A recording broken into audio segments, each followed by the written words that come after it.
The non-committal nature of LA Knight's booking. I know some people will say, well, he's at the top of the card.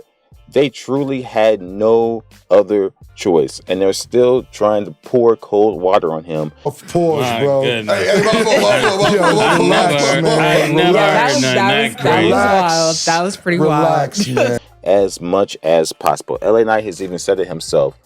They're trying to control this thing, and he just wants to get any title at this point.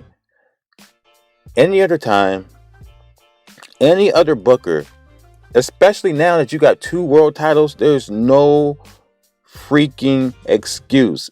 LA Knight should have been the world heavyweight champion.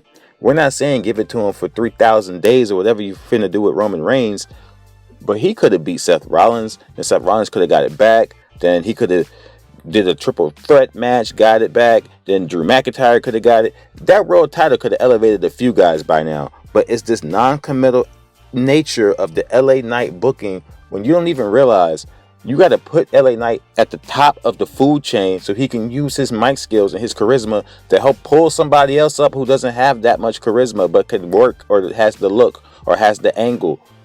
They don't even do that. It's like you're not putting your best talent at the top to pull people up. You're just leaving him right there and you're pouring cold water on him, trying to make sure people forget about him.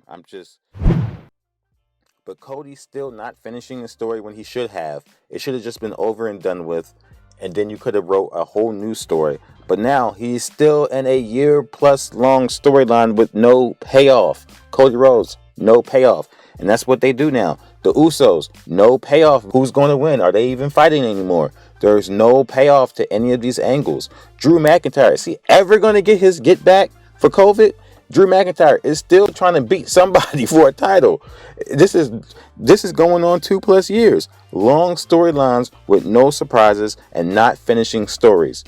Judgment Day, weren't Finn and Damian Priest finna go at it? Then that just dropped off. There's all these long storylines with no surprises. And I don't even want to bring up the Uncle Howdy stuff because Bray Wyatt's not here anymore. But that had no payoff as well. Just long storylines with no surprises and no payoffs.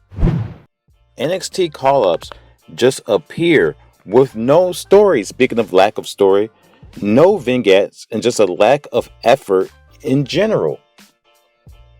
The way they introduce NXT call-ups is horrible. They just show somebody and be like, hey, he's here. Go crazy, people. He's here. It's like, I don't even know who this guy is. I don't even know what this theme music is. I don't even know what is the reaction Am I supposed to boo? Am I supposed to cheer? Am I supposed to be happy they're here? And I'm saying this as somebody in the crowd who does not watch NXT every week because NXT only gets about 500,000 viewers. There are 50 states. There's not that many people.